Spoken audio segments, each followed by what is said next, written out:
الحمد لله رب العالمين، والصلاة والسلام على نبينا محمد وعلى آله وصحبه أجمعين. أما بعد، فهذا هو الدرس الثاني من دروس شرح العقيدة الطحاوية. الحمد لله। প্রশংসা আল্লাহ আলমীদের, সম্মানিত শাইখ আল্লাহ আলমের প্রশংসা এবং দরুদ সালাম বলার পরে তিনি বললেন যে এটা হলো দ্বিতীয় দার্স, আকিদা তাহাবিয়া এর দ্বিতীয় দার্স। اقرأ يا شيخ رقيب. রাকিব بسم الله الرحمن الرحيم. الحمد لله رب العالمين. قال العلامة حجة الإسلام أبو جعفر الوراق الطحاوي بمصر رحمه الله: هذا ذكر بيان عقيدة أهل السنة والجماعة على مذهب فقهاء الملة أبي حنيفة النعمان بن الثابت الكوفي، وأبي يوسف يعقوب بن إبراهيم الأنصاري، وأبي عبد الله محمد بن الحسن الشيباني رضوان الله عليهم أجمعين، وما يعتقدون من أصول الدين ويدينون به رب العالمين. نعم، ذكر رحمه الله أبو جعفر أحمد بن محمد بن سلامة الطحاوي المصري،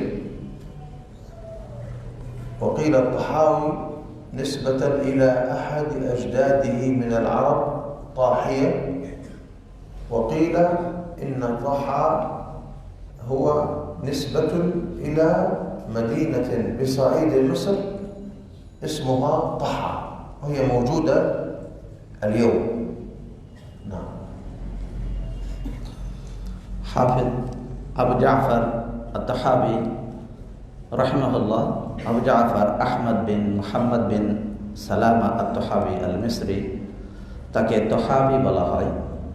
তার কোনো এক দাদার দিকে লক্ষ্য করে তহাবি বলা হয়, অথবা তাকে তহাবি বলা হয় মিশরের তহা শহরের দিকে সম্পর্ক করে তাকে বলা হয় তহাবি। ذكر أن هذه العقيدة هي عقيدة أهل السنة والجماعة، يعني ما يعتقده أهل السنة، يعني أصحاب السنة المتبعون لطريقة الرسول عليه الصلاة والسلام، والجماعة التي كان عليها الرسول والصحابة رضي الله عنهم. এখানে উল্লেখ করা হয়েছে যে এই আকিদার এই বইটা আকিদাত আহলে সুন্নাহ ওয়াল জামাআহ, এটি হলো আকিদা, অর্থাৎ আহলে সুন্নাহ ওয়াল জামাআহ যে আকিদা এবং বিশ্বাস করতেন সেই আকিদা এবং বিশ্বাস এখানে আলোচনা আহলে সুন্নাহ ওয়াল জামাআতের। আহলে সুন্নাহ এই কারণে যে তারা সুন্নাতের অনুসারী ছিলেন, এবং ওয়াল জামাআহ আহলে সুন্নাহ বলা হয় যে নবী সাল্লাল্লাহু আলাইহি ওয়াসাল্লামের সুন্নাতের নীতি অনুসারী তারা চলতেন, আর জামাআহ বলা হয় তারা যেহেতু সুন্নাহর উপরে একতাবদ্ধ ছিলেন, এই জন্যই তাদের বলা হয় জামাআহ। ثم قال لفظا زائدا عن أهل السنة والجماعة، فقال على مذهب فقهاء الملة، على مذهب فقهاء الملة أبي حنيفة وأبي يوسف ومحمد بن الحسن، يعني بين أن هذه العقيدة هي على مذهب، ليست لجميع أهل السنة والجماعة، وإنما هي أيضا بالخصوص مذهب هؤلاء الثلاثة. يسمى أبو حنيفة الإمام، إمام أهل المذهب، الإمام لأنه إمام مذهب الحنفية، ويسمى أبو يوسف ومحمد بن الحسن الصاحباني، يسمى الصاحباني لمصاحبتهما لأبي حنيفة، ولأنهما أبرز تلاميذ أبي حنيفة وأكبر علما من جميع أصحاب أبي حنيفة الذين استفادوا من علمه ودرسوا عنده. অতঃপর তিনি একটি শব্দ বৃদ্ধি করেছেন যে আহলুস সুন্নাহ ওয়াল জামাআহ এর সাথে সাথে তিনি একটি শব্দ বাড়িয়ে বলছেন যে মাযহাবুল ফুকাহায়ে মিল্লা, উম্মতের যারা ফকিহ তাদের মতামত এবং তাদের পন্থা অনুসারেই, তাদের পথ অনুসারে, তাদের আদর্শ অনুসারে। এখানে আবু হানিফা, আবু ইউসুফ এবং মুহাম্মদ ইবনুল হাসান তাদের মত অনুসারে এবং তাদের মাযহাব অনুপাতে। তার মানে এটি সকল আহলুস সুন্নাহ ওয়াল জামাতের মাযহাব অনুপাতে নয়, বরং বিশেষ করে এখানে আবু হানিফা, আবু ইউসুফ এবং মুহাম্মদ ইবনুল হাসান তাদের। আবু হানিফা তার কারণ হলো তিনি তো মাযহাবের ইমাম, অন্যদিকে তারই দুই খুব নিকটতম ছাত্র আবু ইউসুফ এবং মুহাম্মদ ইবনুল হাসান, যাদেরকে সাহিবান নামে নামকরণ করা হয়ে থাকে, কারণ তারা আবু হানিফার সবচেয়ে বেশি সঙ্গ গ্রহণ করেছেন, তার সাথেই সবসময় একেবারে ওতপ্রোতভাবে লেগে থাকতেন। আরেকটি কারণ হয়ে থাকতে পারে তাদেরকে সাহিবান বলা হয়, কেননা তারা আবু হানিফা রহিমাহুল্লাহর অন্যান্য যত ছাত্র ছিলেন তাদের মাঝে সবচেয়ে বেশি প্রসিদ্ধ বলে তাদেরকে সাহিবান বলা হয়ে থাকে। أبو يوسف درس عدة سنوات على أبي حنيفة، كثير من السنوات. أما محمد بن الحسن فقد درس سنتين فقط ثم مات أبو حنيفة، يعني هو درس عند أبي حنيفة سنة 148 أو 149 و150، يعني في هاتين السنتين فقط، وأكمل الدراسة عند أبي يوسف. ولكن محمد بن الحسن ذكي جدا، حتى قال يعني الشافعي: ما رأيت سمينا أذكى من أو أفقه من محمد بن الحسن. كان سمينا ولكنه كان ذكيا فقيها. نعم.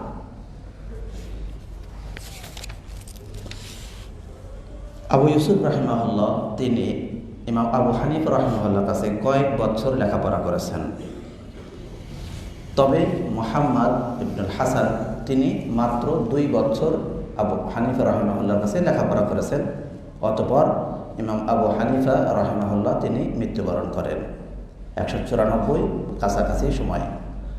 আর এরপরে আবু ইউসুফ রাহিমাহুল্লাহর কাছে মুহাম্মদ ইবনুল হাসান লেখাপড়ার সমাপ্তি করেন। এমনভাবে লেখাপড়া করেন যে ইমাম শাফি রাহিমাহুল্লাহ তার ব্যাপারে প্রশংসা করেছেন, বলছেন যে আমি মুহাম্মদ ইবনুল হাসানের চেয়ে মোটা মানুষ দেখিনি। তিনি মোটা স্বাস্থ্যবান ছিলেন, তবে তিনি অত্যন্ত মেধাবী এবং অত্যন্ত বিচক্ষণ ও স্মৃতি শক্তির অধিকারী ছিলেন। وهذه العقيدة التي سنقرأها إن شاء الله نسبها الإمام الطحاوي إلى هؤلاء الثلاثة، وعادة نسبة مثل هذه الأمور تكون بأحد طريقين. الطريق الأول أن يكون استند في ذكر عقيدتهم إلى منقول عنهم بأقوالهم، منقول عنهم بأقوالهم، وإما أن يكون بما فهم من كلامهم. يعني الطحاوي يذكر فهمه لعقيدة أبي حنيفة وأبي يوسف ومحمد بن الحسن، وأبو حنيفة ومحمد بن الحسن وأبو يوسف كلهم لم يدركهم الطحاوي، كلهم ماتوا قبل الطحاوي بسنوات كثيرة. فالطحاوي ولد سنة 238 ومحمد بن الحسن مات وهو آخرهم وفاة من الثلاثة سنة 189. يعني بين ولادته وموت محمد بن الحسن كم سنة؟ 39 سنة و49 سنة أو 50 سنة. طيب سنة موتهما، إعادة سنة موتهما. مات آخر الثلاثة محمد بن الحسن الشيباني سنة 189 ومات وولد الطحاوي سنة 238.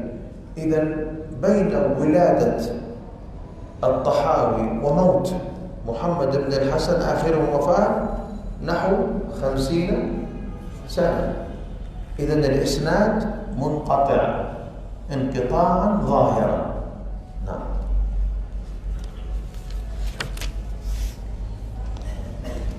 আকিদা আত-তাহাবিয়া এটি আবু জাফর আত-তাহাবি রাহিমাহুল্লাহ তিনি আবু হানিফা, আবু ইউসুফ ও মুহাম্মদ ইবনুল হাসানের দিকে সম্পর্ক করে বলেন যে এটা তাদের আকিদা। একজনের দিকে ইলমের সম্পর্ক করতে গেলে দুই দৃষ্টিকোণ থেকে সম্পর্ক করা হয়ে থাকে, দুই দিক থেকে। হয়তো সে যার কাছে আকিদা শিখেছে তার সাথে সে সম্পৃক্ত, তার কাছ থেকে সরাসরি আকিদা গ্রহণ করেছেন, এরকমও হতে পারে যে তার থেকে যেই আকিদাটা বর্ণিত হয়েছে সেটা তিনি বর্ণনা করছেন, অথবা তাদের কাছ থেকে আকিদা যেটা শেখা হয়েছে বা জানা হয়েছে, বোঝা গেছে, সেই আকিদাটা তিনি বর্ণনা করেছেন। সুতরাং ওলামায়ে কেরাম আবু হানিফা, আবু ইউসুফ এবং মুহাম্মদ ইবনুল হাসান এই আকিদার ব্যাপারে আকিদা আবু জাফর আত-তাহাবি যা বর্ণনা করছেন সেটা এর ভিত্তিতেই হতে পারে। মুহাম্মদ মারা গেছেন 198 হিজরিতে এবং তার 50 বছর পরে بعد 50 من محمد من مات. نعم، من آخرهم وفاة، آخر الثلاثة وفاة من أبو حنيفة وأبو يوسف ومحمد بن الحسن، هم ثلاثة، آخرهم وفاة محمد بن الحسن. এবং যেই তিনজন আবু জাফর, আবু ইউসুফ এবং মুহাম্মদ সর্বশেষ মৃত্যুবরণ করেন 189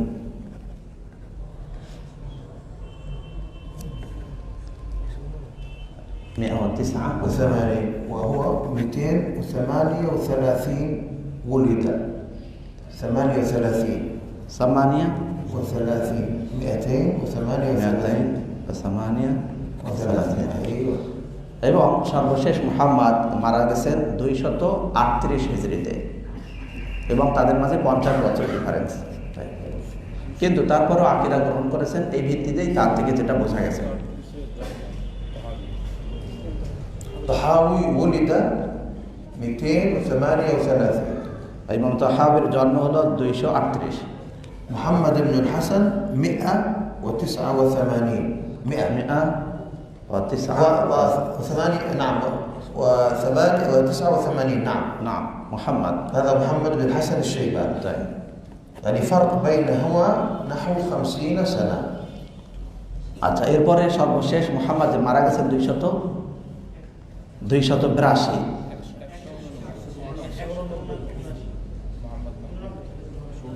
طيب هذا بالانجليزي يعني؟ لا بالعربي. هذا محمد بن الحسن مات. ايوه هذا 981 وهذا مات. ولد الطحاوي 238. তো মুহাম্মদ ইবনে হাসান মারা গেছেন হলো 189 আর তাহাবি রাহিমাহুল্লাহ তার জন্ম হলো 238। تمام. إذن هناك بعض الأمور فهمها الطحاوي من مذهبهم وليس هو من منقولهم، لذلك ربما يكون مخطئا في بعض الأشياء. তাহলে এখানে কিছু বিষয় তিনি বুঝে লিখেছেন, সবকিছুই তার থেকে পেয়েছেন এমন না, যার কারণে কখনো কিছু ভুল হতে পারে কিছু বিষয়। لماذا أقول هذا الكلام؟ আমি এই কথা কেন বলছি? لأنه يوجد عبارات في العقيدة الطحاوية لم تثبت عن هؤلاء الأئمة وليست من كلامهم. কারণ আকিদা তাহাবিয়াতে এমন কিছু এইবার বক্তব্য পাওয়া যাবে যেগুলো তাদের কথা নয়, অথচ সেটা এর মাঝে সন্নিবেশিত হয়েছে। حين أن نصل إليها أبينها إن شاء الله تعالى. حين إذا وصل، حين يعني عند، إذا نصل هنا إذا نصل الألفاظ المنتقدة أبينها. সুতরাং যখন আমরা এই ধরনের শব্দে পৌঁছে যাব তখন আমরা সেটা বর্ণনা করব। محمد بن الحسن وأبو يوسف هما تلميذان لأبي حنيفة، ولكنهما خالفا أبا حنيفة في نحو ثلث المذهب،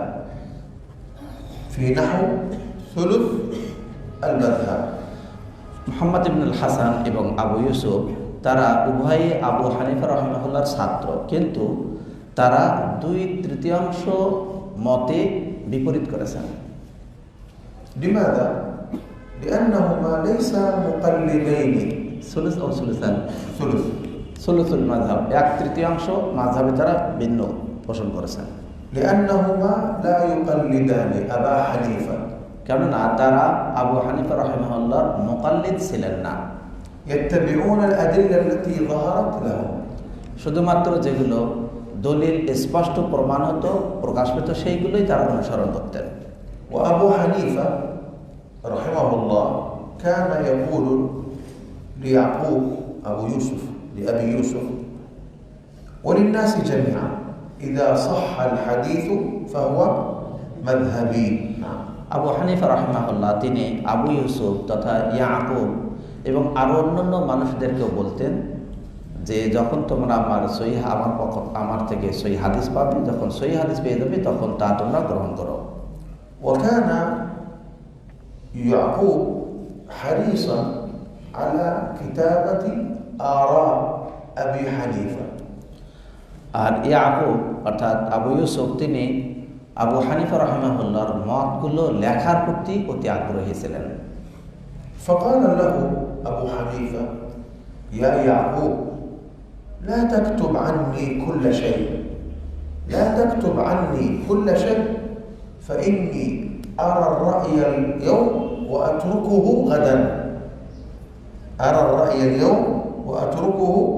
غدا، الرأي يتغير، لذلك انتبه، لا تمسك في الرأي، تمسك في النصوص।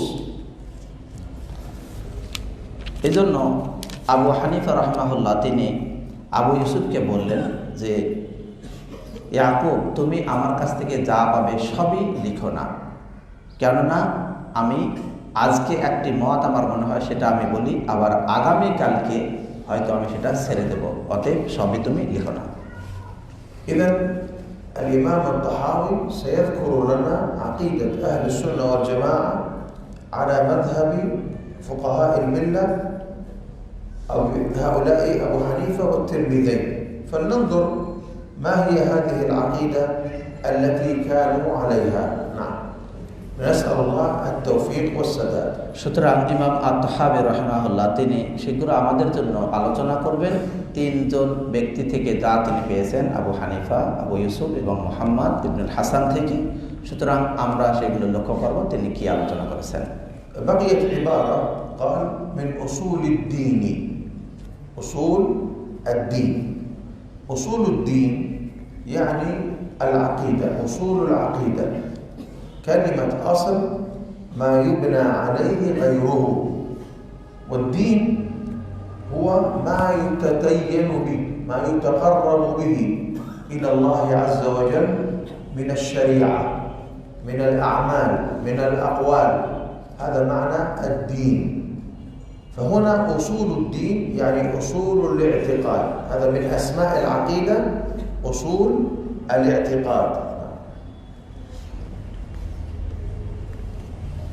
এখানে একটি শব্দ বা একটি ইবারত বাকি থেকে গেছে, তা হলো উসুলুদ্দিন। তিনি বলছেন মিন উসুলুদ্দিন, অর্থাৎ উসুলুল আকিদা, আকিদার মূল যে আকিদা সেইগুলো। আর আসল বলা হয় যার উপরে অন্য কিছু ভিত্তি স্থাপিত হয়, যার উপরে অন্য কিছু গঠন হয়। আর দিন হলো যার দ্বারা আল্লাহ রাব্বুল আলামিনের নৈকট্য অর্জন করা হয়, আল্লাহর নিকটবর্তী হওয়া যায়। যেমন যেই শরীয়তের মাধ্যমে আল্লাহর নিকটবর্তী হওয়া যায়, যেই আমল আকিদা আমলগুলোর মাধ্যমে আল্লাহর নিকটবর্তী হওয়া যায়। সুতরাং এখানে উসুলুদ্দিন তার মানে হলো উসুলুল ইতিকাদ, আকিদা বিশ্বাসের যে মূল নীতি সেইগুলো নিয়ে তিনি আলোচনা করবেন। والعلماء ألفوا في العقيدة وسموها عدة أسماء. الاسم الأول أقدمها الفقه الأكبر المنسوب لأبي حنيفة، الفقه الأكبر. والفقه الأصغر العبادات والمعاملات، والفقه الأكبر ماذا؟ العقيدة. كذلك كتب السنة، كتب السنة يعني العقيدة، مثل كتاب السنة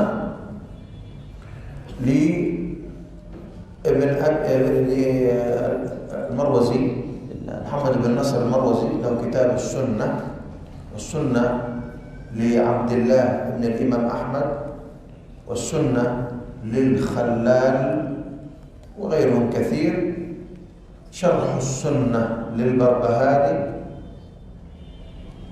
وكتب عديدة، كتاب الإيمان، كتاب الإيمان مثلا لابن منده، كتاب الإيمان في صحيح البخاري، كتاب الإيمان في صحيح مسلم، في كتب العقيدة، كتب السنة، كتب الستة، كتب الإيمان، هذا أيضا كله من العقيدة. كتاب التوحيد للإمام البخاري، توحيد لابن خزيمة، وهكذا الشريعة للآجري، الشريعة، أصول السنة للإمام أحمد بن حنبل. لكن هناك كتب باسم العقيدة، فما هي هذه الكتب؟ أصول السنة الإمام أحمد.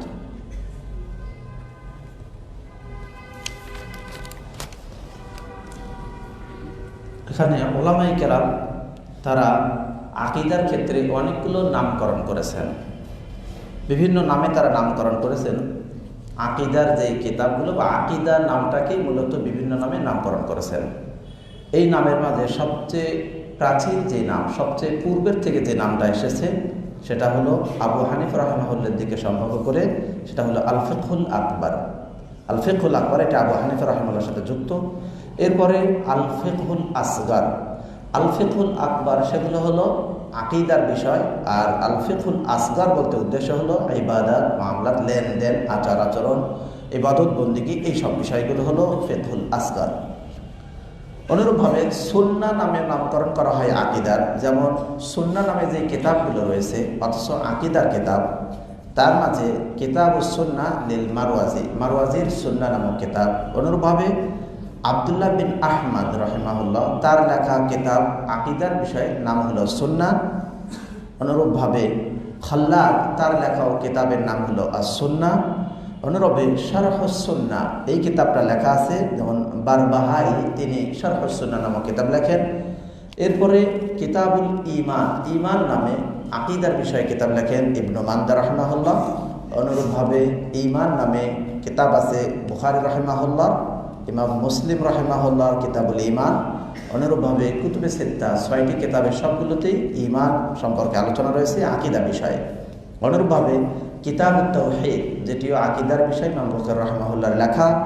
অনুরূপভাবে কিতাব আশ-শারিআ লিল আজুরি, আজুরি তার লেখা হলো আশ-শারিআ নামে আকীদার বিষয় কিতাব। অনুরূপভাবে উসুলুস সুন্নাহ নামেও ইমাম আহমদ রাহিমাহুল্লাহর কিতাব লেখা রয়েছে। كتب تسمت بالعقيدة، أولا عقيدة الطحاوي، والطحاوي من المتقدمين، متوفى سنة 321، وألف كتابا في سماه العقيدة، عقيدة الطحاوي। আকীদা নামে যে কিতাবগুলো আকীদার বিষয়ে, এই আকীদা শব্দ দিয়ে নামকরণ করা হয়েছে, তার মাঝে সবচেয়ে প্রাচীনতম কিতাব হলো, সবচেয়ে পূর্বের কিতাব হলো আকীদা তাহাওয়িয়া। তিনি 321 হিজরিতে তার মৃত্যু, তিনি এই নামে কিতাব নামকরণ করেছেন আকীদা তাহাওয়িয়া। ও আবু বকর আহমদ ইবনে হুসাইন আল-বাইহাকি lahu kitab al-i'tiqad, al-i'tiqad lil-bayhaqi, نعم صاحب السنن الكبرى। আর আবু বকর আহমদ আল-বাইহাকি রাহিমাহুল্লাহ তিনিও কিতাব লিখেছেন আল-ইকতিদা, আকীদার বিষয়ে কিতাব লিখেছেন আল-ইকতিদা। al-i'tiqad al-i'tiqad, al-i'tiqad নামক কিতাব। أنا ما سمعت al-i'tiqad نعم من العقيدة. أيوه الاعتقاد اعتقد يعتقد اعتقادا الاعتقاد نعم তাহলে তিনি আল ইআতিকাদ মানে আকীদা থেকে যে শব্দটি আসছে আল ইআতিকাদ আ'তাকিদু ইয়া'তাকিদু এই ইআতিকাদ শব্দে তিনি কিতাব লিখেছেন كذلك اللالكائي كتابه شرح أصول اعتقاد أهل السنة والجماعة للإمام اللالكائي تعرفون اللالكائي অনুরূপভাবে শরহ উসুল ইআতিকাদ আহলে সুন্নাহ এই নামে কিতাব লিখেছেন লালাকাই রাহিমাহুল্লাহ وأيضا كتاب الاقتصاد في الاعتقاد لعبد الغني المقدسي الاقتصاد في الاعتقاد صاحب عمدة الأحكام من عبد الغني بن عبد الواحد المقدسي صاحب كتاب الكمال في أسماء الرجال وصاحب كتاب عمدة الأحكام অনুরূপভাবে উমদাতুল আহকাম যেটা বুখারী যেটা মদিনা ইউনিভার্সিটির এই শরহুল মুহাররার আব্দুল গানি আল মাকদিসি রাহিমাহুল্লাহ তার লেখা বই হলো আল ইআতিকাদ ফিল আল ইকতিসাদ ফিল ইআতিকাদ এই বই يعني الاختصار اختصر اقتصد اختصر اكتفى طيب اقتصاد في سنة يعني اختصار خير من اجتهاد في بدعة هديا قاصدا তিনি বলছেন যে ইকতিসাদ ফি সুন্নাহ আল ইকতিসাদ ফি সুন্নাহ খায়রুম মিন ইজতিহাদ ফি বিদআহ يعني قول ابن مسعود نعم আব্দুল্লাহ বিন মাসউদ রাহিমাহুল্লাহ যেমনটি বলেছেন যে আল ইকতিসাদ ফি সুন্নাহ খায়রুম মিন ইজতিহাদিন ফি বিদআহ বিদআতের মাঝে নতুন নতুন ভাবে আবিষ্কার করে মাসআলা বের করার চেয়ে শুধুমাত্র সংক্ষিপ্তভাবে সুন্নাতকে মান্য করাই যথেষ্ট এবং شيخ الإسلام ابن تيمية كتب عدة كتب باسم العقيدة الواسطية العقيدة التدمرية العقيدة الحموية وغير ذلك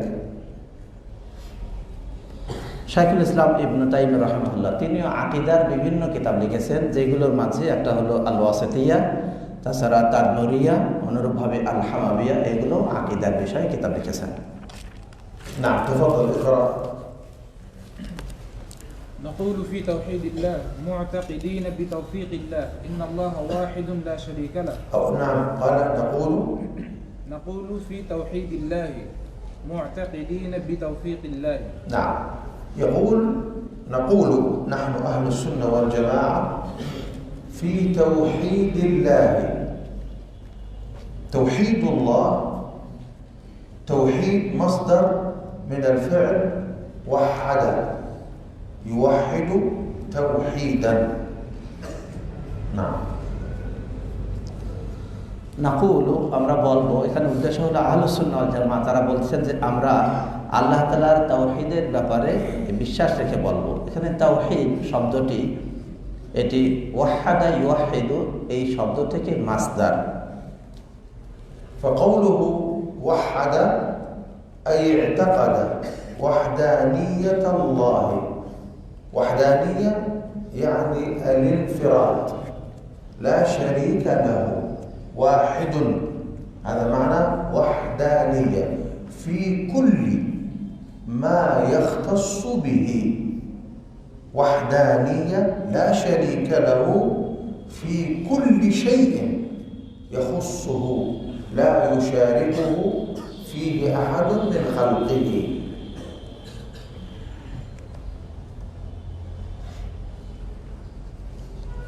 এখানে ওয়াহদানিয়া ওয়াহিদ অর্থাৎ তার সাথে কোনো শরীক নেই ওয়াহদানিয়া অর্থাৎ সকল বিষয়ে যা কিছু তার সাথে বিশেষ বৈশিষ্ট্যমণ্ডিত হয় যা কিছু তার সাথে সংশ্লিষ্ট এমন সকল বিষয়ে তিনি এক সেই ক্ষেত্রে সৃষ্টির কেউ তার সাথে শরীক নাই أو يقال وحده نسب إليه الوحدانية كلاهما صحيح المعنى نسب يعني أضاف إلى الله الوحدانية أي الانفراد بكل ما يختص به অথবা বলা হয়ে থাকে যে ওয়াহাদাহু তার মানে আল্লাহ রাব্বুল আলামিনের দিকেই ওয়াহদানিয়া এর সম্পর্ক করলেন আর উভয় অর্থ কাছাকাছি একই, অর্থাৎ আল্লাহ রাব্বুল আলামিনের জন্য একত্র সম্পর্ক করা, তার দিকেই যুক্ত করা।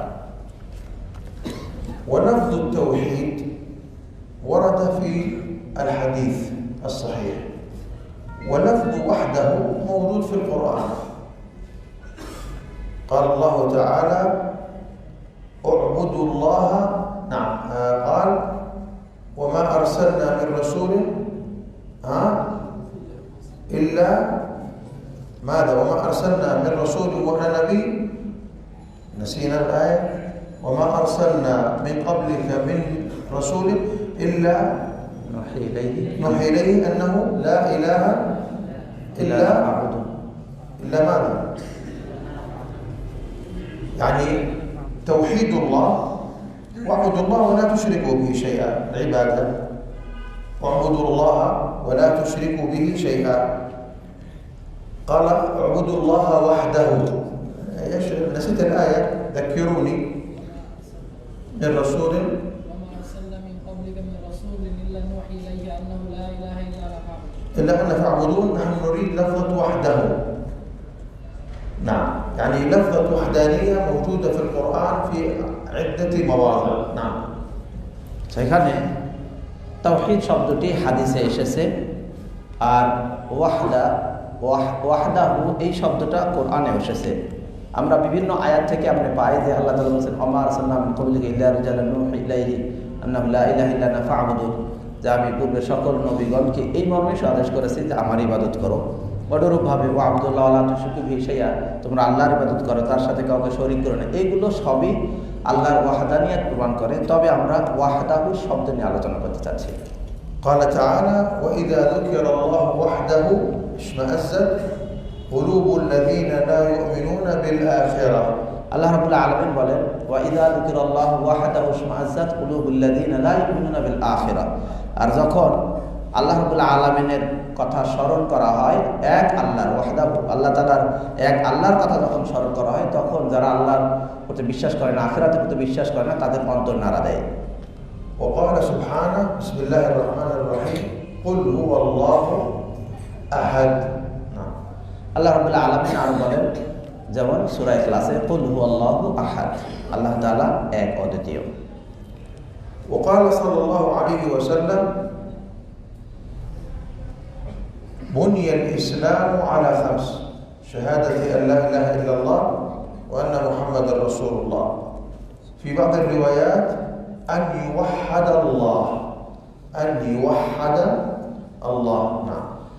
রাসূলুল্লাহ সাল্লাল্লাহু আলাইহি ওয়াসাল্লাম এমনটি বলেছেন যে ইসলাম 5টি স্তম্ভের উপরে, তার মধ্যে শাহাদাতু আল্লা ইলাহা ইল্লাল্লাহ, আল্লাহ রাব্বুল আলামিনের সাক্ষ্য দেওয়া। অন্য রিওয়ায়াতে আছে আলা ইউহাদাল্লাহ, আল্লাহ রাব্বুল আলামিনকে এক বলে স্বীকার করা, তাওহীদের সাব্যস্তকরণ।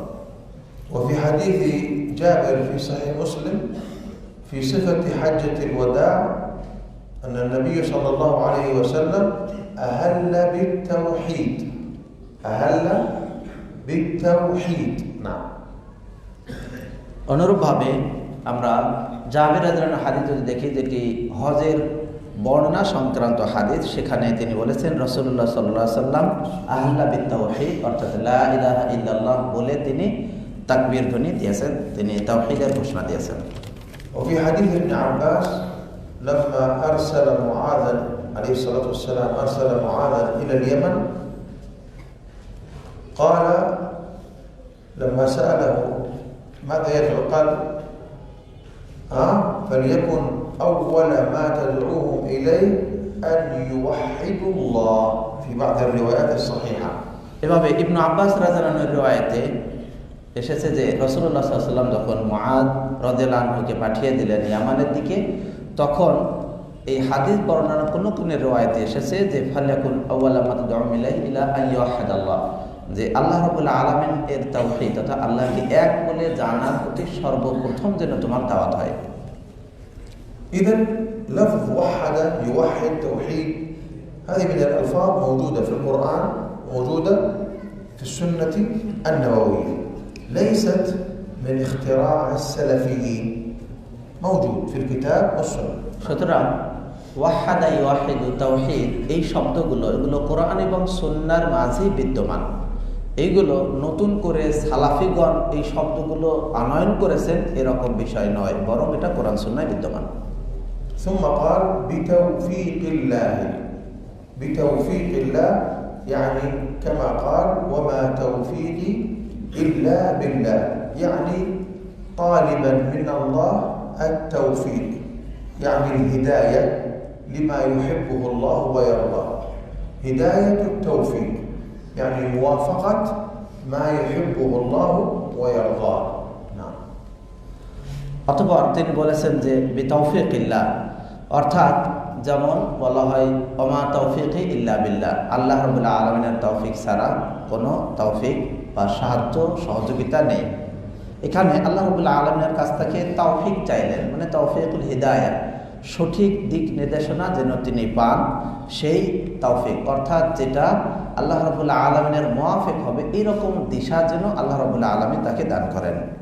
يقول معتقدين يعني عقدنا قلوبنا عليه واطمأنت، لأن القلب هو الأساس، كما يقول الرسول عليه الصلاة والسلام ألا إن في الجسد مضغة إذا صلحت صلح سائر الجسد وإذا فسدت فسد سائر الجسد ألا وهي القلب. فالأساس الذي يبنى عليه العمل هو القلب المحرك للسان والمحرك للجوارح، هو الأساس. তিনি বলেছেন যে মুআতাকিদিনা, বিশ্বাস করে, অর্থাৎ আমাদের অন্তরের আকীদা এটা রেখে, অন্তরের এই বিশ্বাস রেখে, কারণ অন্তরের বিশ্বাসটা এটাই হলো আসল, আর অন্তরের ভিত্তিতেই আমলগুলো নির্ভর করে। যেমন নবী সাল্লাল্লাহু আলাইহি সাল্লাম বলেছেন যে অন্তর হলো এমন, যদি সেটা সঠিক হয় তাহলে সারা অঙ্গ প্রত্যঙ্গ সব সঠিক, আর যদি অন্তর নষ্ট হয়ে যায় তাহলে সমস্ত অঙ্গ প্রত্যঙ্গ নষ্ট হয়ে যায়। সুতরাং আমল নির্ভর করার জন্য মূল ভিত্তি হলো অন্তর। وأول العقود التي يجب الوفاء بها هو عقد الإيمان، قال تعالى يا أيها الذين آمنوا أوفوا بالعقود، وسمي العقد عقدا كأنه يعقد الحبل، وهو عقد وميثاق، تواطأ القلب مع اللسان مع الكتابة بينك وبين أخيك في المواثيق، عقود بيع وشراء. وأكبر عقد هو العقد مع من؟ مع الله. ما هو العقد الذي مع الله؟ أشهد أن لا إله إلا الله وأشهد أن محمدا رسول الله، باللسان وبالقلب وبالجوارح. আর সর্বপ্রথম যেই আকদ, যেই দৃঢ় বন্ধন হবে, যা আবশ্যক পূর্ণ করা, সেটা হলো ইমানের আকদ পূর্ণ করা, ইমানের অঙ্গীকার, ইমানের বন্ধন, ইমানের চুক্তিটাকে পূর্ণ করা। আর আকদ, আকীদার যে আকদ শব্দ, এটাকে আকদ নামে নামকরণ করা হয়েছে, কেননা এটা একটা রশির মতো, রশি দ্বারা যেমনভাবে বাঁধা হয়, যেমন এটা একটি রশি, যেমনভাবে আপনার এবং আপনার ভাইয়ের মাঝে ক্রয় বিক্রয়ের সময় যেমন একটা চুক্তি বন্ধন হয়, এটার নাম হলো আকদ। এই ধরনের আকদ, আর সবচেয়ে গুরুত্বপূর্ণ আকদ, চুক্তি বা বন্ধন এবং দৃঢ়করণ, সেটা হলো আল্লাহ রাব্বুল আলামিনের সাথে আকদ। তা হলো আশহাদু আল্লা ইলাহা ইল্লাল্লাহ ওয়া আশহাদু আন্না মুহাম্মাদুর রাসূলুল্লাহ। ঈমানের যে আকদ, এটা হলো সবচেয়ে বেশি গুরুত্বপূর্ণ আকদ, আর এটাই পূর্ণ করা আবশ্যক। ثم قال إن الله واحد لا شريك له، إن الله واحد لا شريك له. نعم. ولا شيء مثله. نعم، إذا النقطة الأولى إن الله واحد لا شريك له. واحد لا شريك له، واحد فرد. قل هو الله أحد كما سبق معنا، وما أرسلنا من قبلك من رسول إلا نوحي إليه أنه لا إله إلا أنا فاعبدون. وقال تعالى ولقد أوحينا إليك وإلى الذين من قبلك لئن، نعم هذه آية أخرى، لئن أشركت لا شريك له، يعني تدخل موضوع الشرك، لكن نحن نريد وحدانية. الأدلة السابقة التي ذكرتها لكم في لفظ التوحيد وحده، هذه معنى أن الله واحد لا شريك له، واحد في كل شيء يختص به، لا يشركه معه أو لا يشرك معه أحدا غيره. قال نحن نقول لا إله إلا الله وحده لا شريك له، له الملك وله الحمد وهو على كل شيء قدير. لفظ لا شريك له واعبدوا الله ولا تشركوا به شيئا. نعم. এখানে লেখক তারপর বললেন যে সুম্মা ক্বাল ইন্নাল্লাহা ওয়াহিদুন লা শারীকা লাহু। এখানে লা শারীকা লাহু অর্থাৎ ওয়ালা শাইআ মিথলুহু, এটা আলোচনা পরে আসবে। প্রথমত হলো লা শারীকা লাহু, এই নিয়ে আলোচনা। ওয়াহিদুন লা শারীকা লাহু, এক, তার সাথে কোনো শরীক নেই, তিনি এক, অদ্বিতীয়, অনন্য। আল্লাহ রাব্বুল আলামিন সূরা ইখলাসে যেমন বলেছেন কুল হুয়াল্লাহু আহাদ, যেমন একটু আগে যেটা আলোচনা হলো, অনুরূপভাবে ওমা আরসালনা মির রাসূলিন ইল্লা নুহি ইলাইহি, এভাবে আরও আয়াতগুলো চলে গেল একটু আগে। এখানে ওয়াহদাহু, তিনি সর্ববিষয়ে এক, তার সাথে অন্য কেউ শরীক হয় না, আর অন্য কারো সাথেও তিনি কোনো বিষয়ে শরীক নন।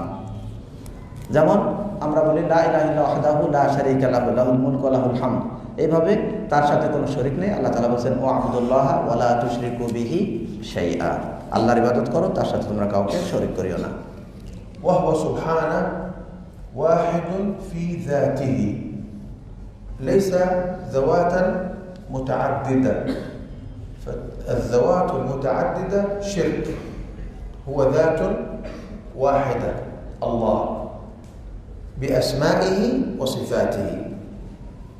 إذن واحد في ذاته، وواحد في ألوهيته،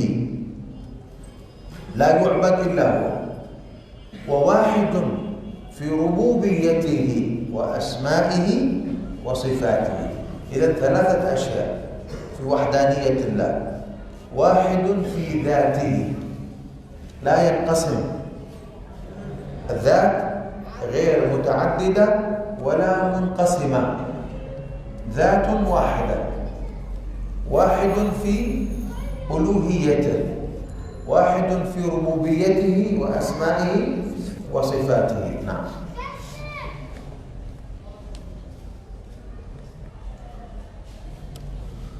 আল্লাহ রাব্বুল আলামিন তিনি জাতগতভাবে এক, ওয়াহিদ ফি জাতিহি, অর্থাৎ তার জাত অনেক নয়। জাত অনেক হওয়া এটা শিরক। সুতরাং আল্লাহ রাব্বুল আলামিন জাত এক জাত তার নামের ক্ষেত্রে এবং তার গুণাবলীর ক্ষেত্রে। আবার তিনি ওয়াহিদ ফি উলুহিয়াতি, উলুহিয়াতের ক্ষেত্রে এক, তার রুবুবিয়াতের ক্ষেত্রেও তিনি এক, তার নাম এবং বৈশিষ্ট্যের ক্ষেত্রেও এক। সুতরাং তিনটি জিনিস, একটি হলো ওয়াহিদ ফি জাতিহি, তার সত্তাগতভাবে এক, এখানে তার সত্তা বিভিন্ন অংশে বণ্টিত হয় না, তার সত্তা আলাদা আলাদা প্রকারভেদ হয় না, সুতরাং কোনো একাধিক সত্তা সেখানে নাই, আর আলাদা ভাগও হয় না। অনুরূপভাবে তিনি রুবুবিয়াতের ক্ষেত্রেও তিনি এক, এবং আসমা ও সিফাত এই ক্ষেত্রেও তিনি এক। قد دل على ذلك سورة قل هو الله أحد। আর এই ব্যাপারে সূরা কুল হুয়াল্লাহু আহাদ, কুল হুয়াল্লাহু আহাদ এই সম্পূর্ণ সূরাটি এর উপরে প্রমাণ করে। فجاء المشركون إلى محمد رسول الله صلى الله عليه وسلم، إلى محمد رسول الله، فقالوا يا محمد انسب لنا ربك، ما نسبوه، فأنزل الله قل يا محمد لهم الله هو الله الواحد الأحد، هو ربي، الضمير قل هو يعني إشارة أو ضمير يعود إلى من؟ إلى الله. الله ذو الألوهية والعبودية على خلقه أجمعين، أحد يعني واحد لا ينقسم ولا شريك له، وحده منفرد. الله ربي هذا الصمد الذي هو السيد المطلق المطاع الذي لا جوف له، والذي يصمد إليه الخلائق، توحيد الألوهية، يعبدونه وحده، يصمدون إليه وحده ليس إلى الآلهة. لم يلد، لا ولد له، لا ينقسم منه شيء، يخرج منه شيء، ينفصل عنه. لم يلد، فمنع الولادة منه. يعني لا ولد له بعده لفظ لم يلد يعني منفصل، متولد. لا لم يلد لا ولد له.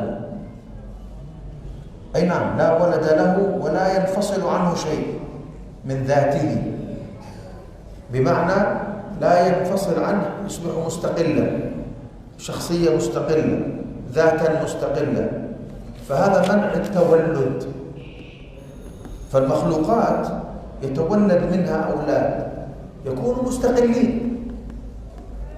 فالله عز وجل لم يلد، فلا يوجد شخصيتان، هذه الله وهذه الله، لا يمكن، فقط واحد لا شريك له في ذاته. هذا نفي التولد، نفي الفروع، التفرع. كذلك رد على النصارى الذين يقولون عيسى ابن الله، أو يقولون إن الله ثالث ثلاثة، أو اليهود الذين يقولون عزير ابن الله، أو الحلولية الذين يقولون كل شيء، أو اتحادية، أو وحدة الوجود، أخبثهم. هذه المذاهب الثلاث تقول إن الله يتكرر، هذا الله وهذا الله وهذا الله، تعالى الله عما يقولون علوا كبيرا. ولم يولد نفي للأصول، يعني ربنا ليس له والد ولا والدة، هو الأول فليس قبله شيء، فليس هو متولد عن شيء، هو ليس منفصلا عن إله آخر، هو الأول، هو الإله الواحد لا شريك له، ولم يكن له كفوا أحد، لا نظير ولا شبيه ولا مثيل له. نعم.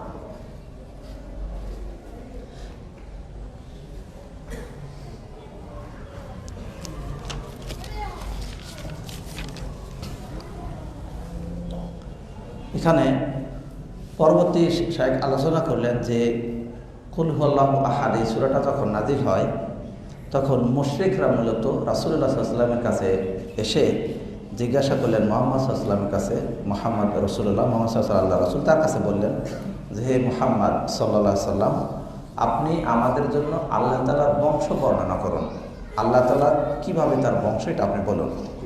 তখন রাসূল সাল্লাল্লাহু আলাইহি ওয়াসাল্লাম বললেন আল্লাহ, অর্থাৎ আল্লাহ রাব্বুল আলামিন, তিনি হলেন আল্লাহ। কুল হুয়া আল্লাহ, আল্লাহ রাব্বুল আলামিন বললেন আপনি বলুন হুয়া, তিনি, অর্থাৎ আল্লাহ রাব্বুল আলামিনের দিকে সম্পর্ক যে তিনি হলেন আল্লাহ, যিনি উলুহিয়াত এবং উবুদিয়াতের একমাত্র মালিক, আহাদ ওয়াহদাহু মুনফারিদ, তিনি এক, অদ্বিতীয়, অনন্য। আল্লাহ রাব্বুল আলামিন তিনি আমার রব, তিনি হলেন আমার রব এবং তিনি হলেন as-সামাদ ও মুখাপেক্ষী, অর্থাৎ তিনি সর্বজনীন মালিক, তিনি কাউরের প্রতি মুখাপেক্ষী হন না, আর অন্য সকলেই তার প্রতি মুখাপেক্ষী হয়। লাম ইয়ালিদ, অর্থাৎ তার কোনো সন্তান নেই এবং তার থেকে কোনো কিছু আলাদা হয় না। সুতরাং কোনো কিছু তার জাতেও যেমন কোনো সত্তা নেই এবং তার থেকে আলাদা হয় না, তিনিও কোনো কিছু থেকে আলাদা হননি। সুতরাং তার সাথে কোনো সত্তা যে যুক্ত আছে এমন না। মাখলুকাত যত তারা তার থেকে আলাদা বিষয়, এটার সাথে আল্লাহ রাব্বুল আলামিনের কিছু বিষয় যুক্ত নাই। আল্লাহ রাব্বুল আলামিন তিনি হলেন আল্লাহ। এমন বলা যাবে না যে একটি আরেকটির সাথে এটিও আল্লাহ ওইটিও আল্লাহ, এরকমভাবে একাধিক আল্লাহ রয়েছে এরকম বলার কোনো সুযোগ নেই।